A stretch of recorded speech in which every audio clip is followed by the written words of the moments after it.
Hello friends, আজকে আরও নতুন একটা ভিডিও তোমাদের সঙ্গে শেয়ার করতে আসলাম। দেখো, এটা একটা হলুদ ধুতরো। এই হয়তো অনেকের কাছেই আছে, তাই না? ফুলগুলো খুব সুন্দর লাগে দেখতে। এর আরও একটা কালার হয় জানো তো, গোলাপি রঙের, মানে ঠিক গোলাপি নয়, অরেঞ্জ টাইপের হয়। তো যাই হোক, ফুলগুলো যে এত সুন্দর সুগন্ধ সে তোমাদের বলে বোঝাতে পারবো না, যার আছে সেই একমাত্র জানে।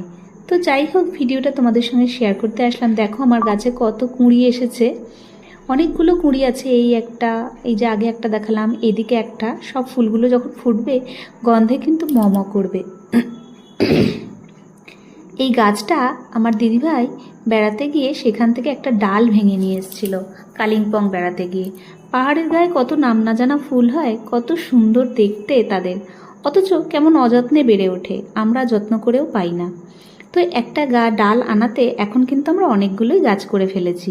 গোলাপি রঙেরটাও আছে, তবে আমার সেরকম ভালো ফুল হচ্ছে না। তোমরা যদি কেউ জানো আমাকে একটু বলো না, একটু হেল্প হবে, যে আমি গাছটায় কী করে ফুল আনতে পারবো। তবে হলুদ গাছটায় কিন্তু প্রচুর ফুল হয়। গত বছরে একটা ছবি তোলা আছে, সেটা তোমাদের সঙ্গে শেয়ার করব, দেখবে। গাছ ভরে ফুল হয়, যেন মনে হয় বাদুড় ঝুলছে একেবারে। আর ঠিক সন্ধ্যের আগে আগেই ফোটে। দেখো কতগুলো কুঁড়ি রয়েছে। আজ তাই সন্ধেবেলায় একটা ভিডিও করে নিলাম তোমাদের সঙ্গে শেয়ার করব বলে। আর সেই সময় যে কী সুন্দর গন্ধ বেরোয়।